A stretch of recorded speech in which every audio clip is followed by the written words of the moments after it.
Mobile's hottest frequency, Capricorn FM.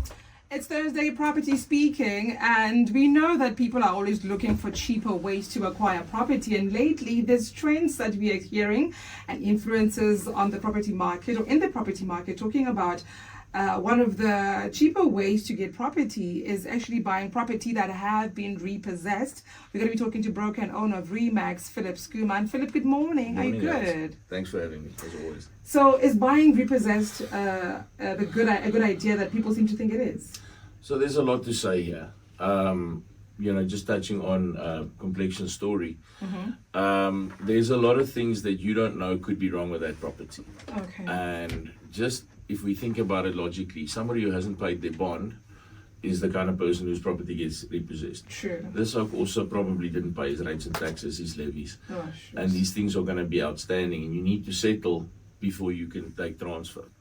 So you'll need to pay that up anyways when you found out the municipal account. Even if you got it at a bargain. What do you call a bargain? So here's the thing. And I think it plays down to which economy you're in. So in Polokwane or Limpopo specifically, we have a high buying demand, okay?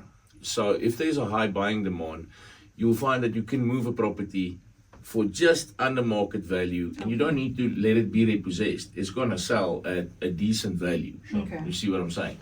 If a property can't be sold, like it's got a 450,000 rand backlog and all of that, then we probably won't be able to sell it.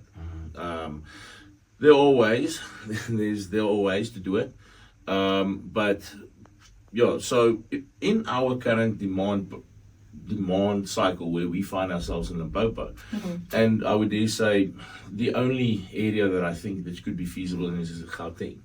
Okay. Maybe KZN, but we don't operate in those areas. But the trends that I'm picking up is that there's no one happy after they bought a house like this. Sure. We found that when I was speaking to the guys from Better Bond as well, they're saying to me they have not really picked up a trend like this. And I'm talking about Gauteng, specifically Limpopo, areas of KZN. Okay. We've not really seen an uptick in repossessions being available for sale. We did speak about one scenario. It was close to Polokwane, and the bank. Well, we sold the property. The bank valuator went out, and then he came back with a decline.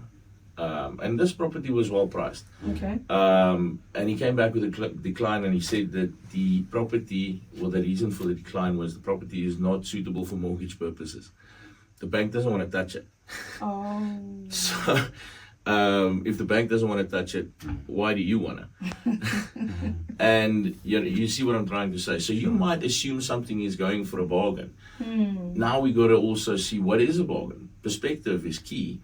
Because for me, a property that is 1.2 million selling for 1.1 is a bargain.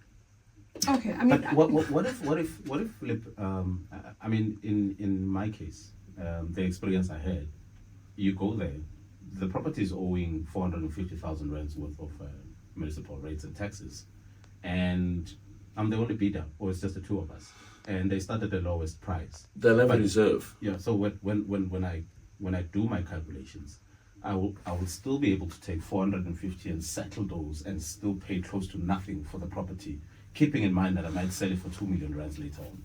Sure, if you can pick up a deal like that, 100%, you can make it. You never know what's wrong with the property though. And you also you don't have a selection to choose from. So it's like, I need to buy this because it's the only one available. Yeah. And if you're not aware of what the property trends in the market are, will you even know whether it's a good idea to buy it or not?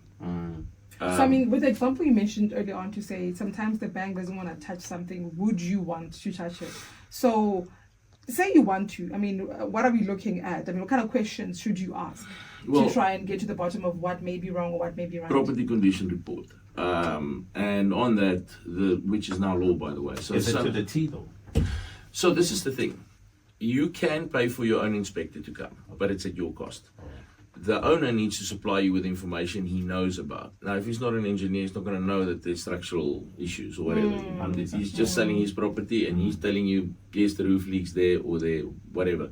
He discloses any issues that there are. You also, and this is where a real estate agent comes into play, because the real estate agent will be able to supply you with this info. At an auction, you don't have that info. And there's no time. And there's no time. So the banks also have moved away in general from repossessing properties. It's only the guys that really don't play ball with them. You know, You don't call it or make any arrangements, nothing. exactly, because the banks all have these assisted selling programs, and with these are the ones that the bank picks up. This guy's struggling to pay, and we've spoken about this a little, and they start advising the client, let's sell at a market value, and if there's a high uptake in the market, obviously the property will move. Sure. And you don't have to sell it for, like, call it, let's say it's 1.5 million in value. You don't have to now sell it for $1 million. You can relatively easy sell it at 1,350 or 1,400. You know, if you just price it in a normal market. So the bank would rather have that, because they leave the destitute client with less debt, and they actually get to move the property. Sure. The bank doesn't want to repossess properties. They don't want to sit with that asset. They want to move it. So, yeah. All right, we'll leave it here. Thank you so much, Philip, broker and owner of REMAX, Philip Skuman.